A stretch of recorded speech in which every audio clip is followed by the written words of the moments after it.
Welcome to Walking in Victory, the show where leaders, entrepreneurs, and high performers sit at the feet of the masters. Today, we're diving deep into one of the hottest conversations in leadership right now, AI and the art of buying back your time. But more than that, what do you do with the time once you have it back? Joining me is executive career coach and leadership strategist Julia Rock. Stay with us. This one is going to level you up. Now available. Awakening I Am, Internal Awareness in an AI Age audiobook, and our Victory Builders platform, which integrated system for founders who execute, is open, links in the description.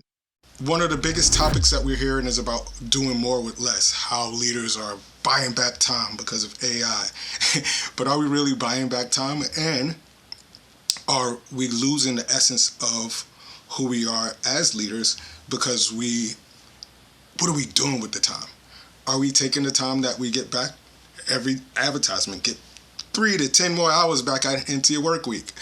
But today we're going to talk about not just buying back time, but how to maximize that time to help us scale better. My name is NaRon Tillman. This is another episode of Walk in Victory, where we sit you at the feet of the masters and have conversations that will help you grow better as leaders, thought leaders, entrepreneurs. Even if you're just a high-end executive, frustrated, and want to start your own journey, this is the show for you. Our guest today is Julia Rock. How are you? I'm doing well, thank you. How are you doing, NaRon? I'm doing great. Thanks for asking. When you hear the phrase "buy back time," what does that mean to you? When I hear the phrase buy back time, it feels like you're trying to, whether it's outsource what you're doing to someone else so that you have more time and capacity, or you're trying to offload work to someone else so that you have more time and to do something that you may think of higher value or of more importance. I mean, when you think about buying back time, I think about the workplace, and let's say someone who hasn't had a lot of time with family and friends, maybe they're missing their kids' soccer games or recitals and so forth. So they try to find a way to, how do I offload some of this or outsource some of the work that I'm doing so that I now have more time to do the things that are of highest value to me. So that's typically what comes to mind. Is there a danger where we are today because in one instance they say you become an entrepreneur where you can hire somebody to do what you used to do, and you kind of replace yourself. You're firing yourself in essence. But because the human equity is missing, is there a danger with firing yourself and replacing yourself with a machine or with technology? Absolutely. I believe technology is supposed to be a tool that humans use to get more done, not a replacement for humans. Because we as humans, we crave human interaction. We crave the kind of one-on-one. We crave the relational. We crave that. And so the idea of replacing yourself with someone or replacing yourself with technology, I just don't think that that's going to work, because I think about it this way. This is the analogy I use. Imagine if you're going to go in and buy a car. You walk into some place, you're going to buy a car, and instead of talking to a human being to help you buy the car, you're talking to a machine. And you wouldn't want to buy the car. You'd be like, wait a minute, well, where's my salesperson? Where, you would want that human interaction.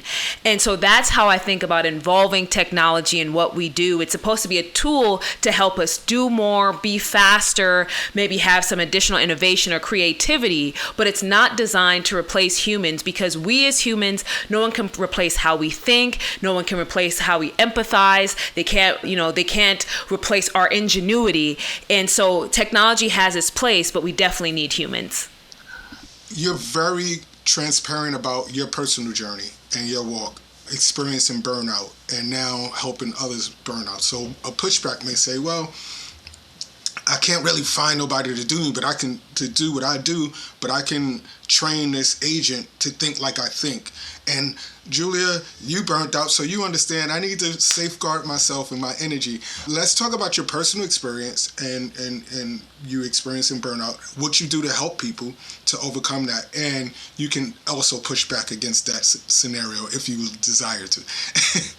Yeah, so the thing about burnout is, part of the challenge with burnout is it's about boundaries as part of it. So many times we think we just need to get a technology to help us to do more or help us to be more efficient.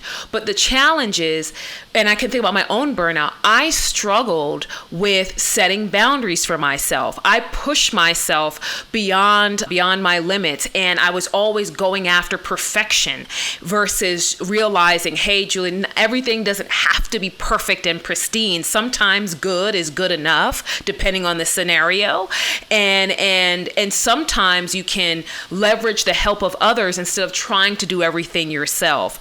So that's part of the thing with burnout, is really looking at, do you even have the boundaries set? Do you have your priorities in order? That was another challenge I had, where it was like work came before everything, instead of thinking about how I personally was navigating life, whether it's that I was making sure I had time for breakfast, making sure I took time to exercise, made sure I had time for family. So all of those different things, it's like, if you're dealing with burnout, the question is, let's take a couple of steps back and ask, have I set the right priorities for myself? Have I set the right boundaries for myself? Am I putting my efforts into the right things? Because that was the other thing. It's like, are all the things that I'm doing, are those all part of what's getting me towards my desired goals, my desired success, my vision of success? Is everything that I'm focused on helping me to get there? And so I think when we talk about burnout, there's a deeper question about, where are we spending our time? Where are we spending our efforts? What are our priorities? What are our boundaries? Before we get into, do we need technology, or do we need some other hacks to help us navigate that? Yeah, because if you're a giver and you get 10 more hours, who's to say that you're going to, if you don't have boundaries or priorities and you don't stack those things, that the immaterial things, who's to say that you're not going to spend that 10 hours creating a new project or doing something that is, we always say, like people say, I wouldn't have these problems if I had more money. Well, they get more money. Tax season is up right now, and they're eating steak. Like you're doing stuff that you know you're not going to be able to do in the summertime. Why are you at the steakhouse? Come on. So it's the same thing with time, right? We get the time back, and now we're saying, if I just had more time, I would fix my family. But how does that look? When you're helping people to overcome burnout and you're doing your work, what does that look like? What are some of the key factors and components? What are some of the first steps that you like to really dive into? So one of the biggest things with any client I work on is clarity. So, because burnout, I think any challenge we have in life, it often stems from a lack of clarity about something, whether it's a lack of clarity as to who we are, what we want, what we value, etc. And so if someone's dealing with burnout, the question I typically am asking them at the start is, okay, well, where do you think this is stemming from? And as we talk about that, then I realize that oftentimes they aren't clear on who they are without that thing. It's typically their job. So they've tied themselves and their identity to how they perform at work, the title that they've gotten at work, all the things they do at work. And so from my perspective, it's like, okay, so we need to get clear about what your identity is and who you are and what your values are as well. Thinking about, what is it that I value now? Because what I have found with a lot of folks when it comes to burnout is the vision of success that they had when they first started in their career and what they valued when they first started in their career is far different than where they are today. And so they're having this disconnect because they're still trying to work to those old ideals, but now you're a different person. So we also spend clarity on that. What is it that you value now? What does success look like to you now? What's most important in your life now?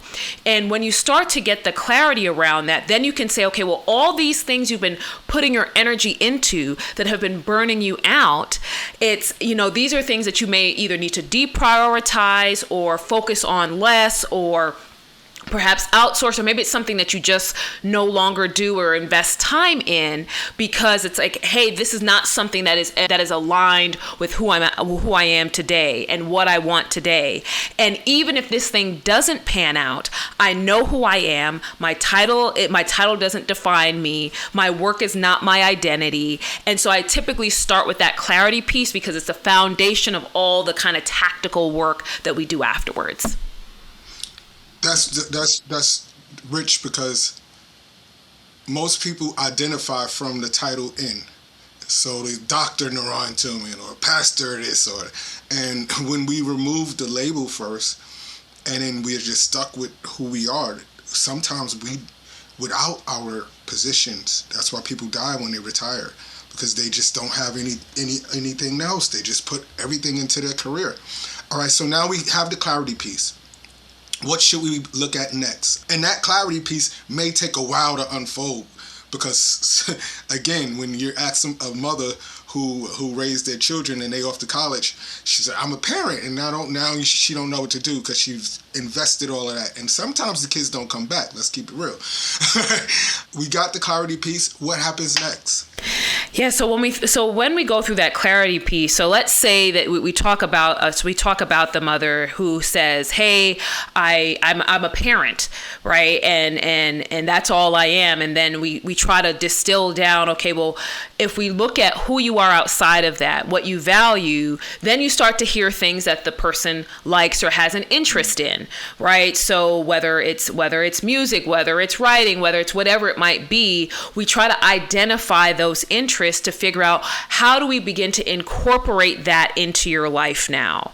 And it may be like, oh, well, I don't have time for that. I'm already busy. Well, the question is, well, now let's look at what your life looks like and where do we need to create time, because if we've gone through the clarity piece, we're likely going to find those things that you probably don't need to do anymore. And so now us being able to set those things aside, it now creates time and capacity for you to do some of the things that would begin to feed your soul and your spirit a little bit. And so and oftentimes, because people say, well, just take a spa day, or what have you, right? Go get a pedicure. But it has to be something that's consistently filling you up, consistently and energizing you. And so identifying those things and then creating the capacity and space is where we begin to take some of those next steps. And I think part of the other places where I start to see some of the results is when the clients, they get away from the things that no longer serve them or no longer aligned. They immediately have more energy, even before they do the things that they say they want to do, because they no longer feel that dissonance and that disconnect. So they don't wake up feeling heavy or weighed down. So that would kind of start being the next step. It's amazing that you are able to really identify, why are you podcasting? Like, what is your journey, and what is it that you're bringing to this conversational space? And why is it important for you to have these conversations that you and I are having right now? Because, well, I find that podcasts are an easy way to get the message out. And I just feel that the conversations that we're having, whether it's about burnout, whether it's about leadership, whatever it might be, I feel like everyone's having the same conversation and they're giving the same tactics.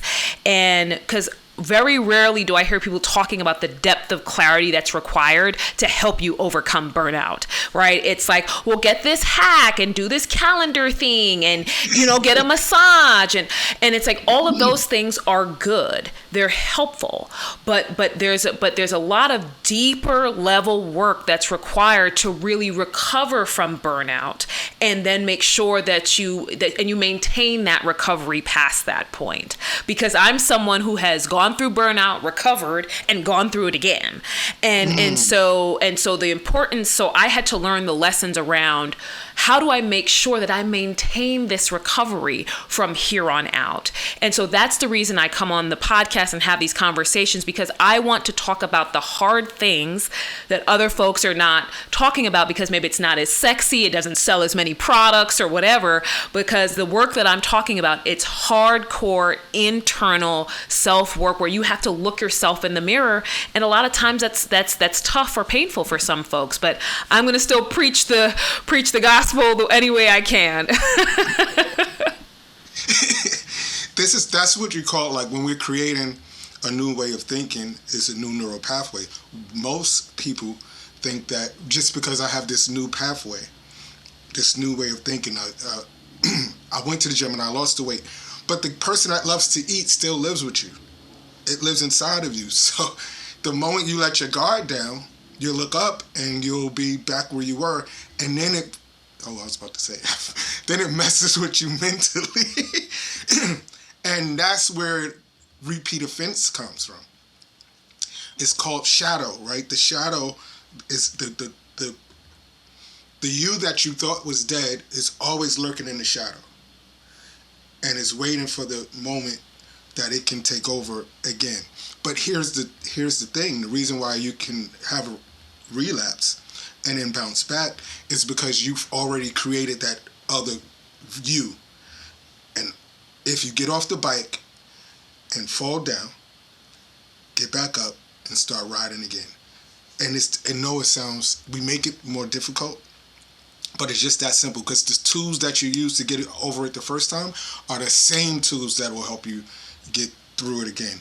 Let's end here on, how did you personally feel, if you feel like opening up, when you went through burnout the second time? Because it's one thing to say, hey, I championed it, and you thought that it was over. And then it happened subtly. You don't really realize that it's happening because you may have still been doing the work and that can become something that burns you out too, right? Overworking and not all work and no play.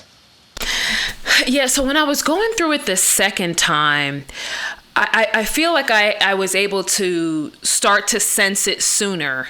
And because I felt the rundown, I felt the detachment from things, I felt the frustration, the constant exhaustion, and that my brain I felt like my brain wasn't processing information anymore, to be honest. And I just remember feeling like I don't like how I feel. And I told myself I didn't want to be here again. So before I get farther, to where I had been, to get to that low, because the first time I went through it, I mean, it turned into depression and suicidal ideation and a whole thing.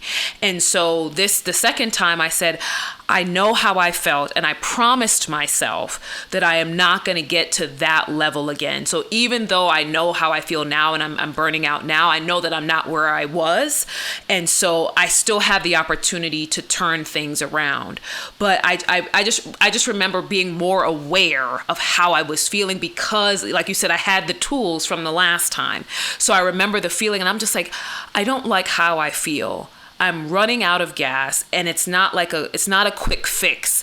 I'm beginning to feel those same symptoms that I ignored the last time. And that's what I would say to anyone who's listening, is that, your intuition will tell you things, your body will tell you things, your mind will tell you things. It's just, we got to make sure we don't ignore it, especially if we've overcome that process. We want to make sure that we're not ignoring it, the second go round, and hopefully we can maintain, but God forbid you backslide. You want to make sure that you're able to tap into those tools and listen to what your mind and your body are telling you. Who's your ideal person? Who are you calling out to? You mean it in terms of like my family or my circle? Yeah, the people that you coach and work with.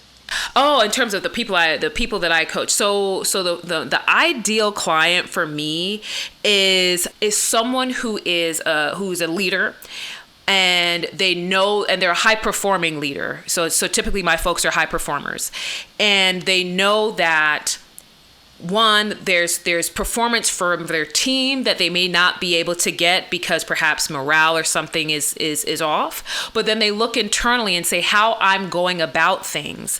Well, what got me here is not going to get me to the next step. I've either worked too hard, burned myself out, and whatever I'm doing is not sustainable. So it's not that I can't achieve. I'm killing it, but there's something that's missing for me. And it may be that burnout piece where it's like I feel like I'm running on empty constantly. What am I doing wrong here?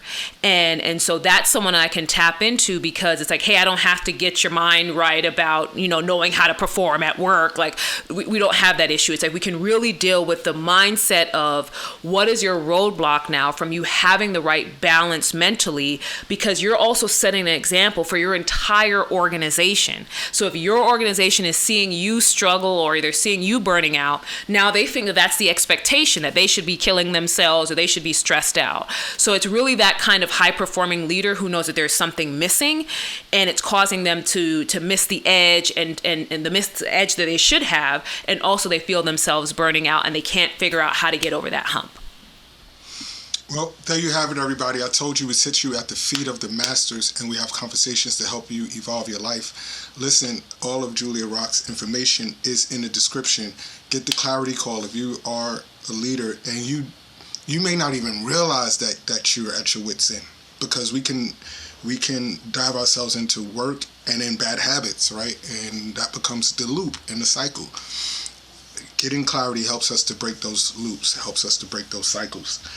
Let's change the dance track to your life. Go ahead and get that clarity call. Secondly, if you're listening and you just want to get in Julia's orbit, all of her social handles is in the description. Follow her.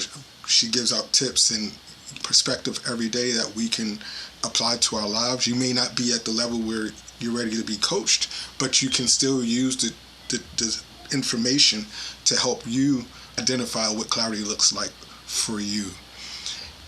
And we don't ask you for Cash Apps. We don't ask for Apple Pays or Venmos or any of those things. Now, I'm not knocking people that do. But what we do ask is that you hit like, share, and subscribe. Your likes, your shares, your subscriptions is currency to us. It allows these conversations to get to the ears of those that need to hear them. If you're listening on Google or Apple, where you can leave a review, please leave a review. Also, that helps us to climb the charts. We are charting now. We're not high in the charts, but we're charting now because you have been doing that and you've been talking about our walk in victory. We have completed our Awakening I Am spiritual internal awareness in the AI age, and one of the things that we talk about is identity. You're only going to attract who you are. It doesn't matter what you say out of your mouth. You can look in the mirror and make mantras about being something that you don't believe within. It's going to be unaligned. You have to figure out who you are. Awakening I Am allows you to do that, and it also shows you how to prompt AI. There's a mixture of neuroscience, AI, and mental growth. And finally, I know this is the last infomercial. The Victory Builders is out. If you're a small business owner, we've put together the Victory Builders, which is uniquely positioned to help you have your CRM, your emails. We can build community. You can work your list. Not just that, your website and your funnel, all for one price. We put this together, and it took us a few years to get it up and going, but we put this together with you in mind. I was a struggling entrepreneur. Sometimes the MailChimp would hit, and now they hit. The ClickFunnels are hit, and the business is not coming in fast enough. But if you can control your output, then you can better control your input. Don't walk with your head down. Walk in victory. Enjoy the rest of your day. Peace.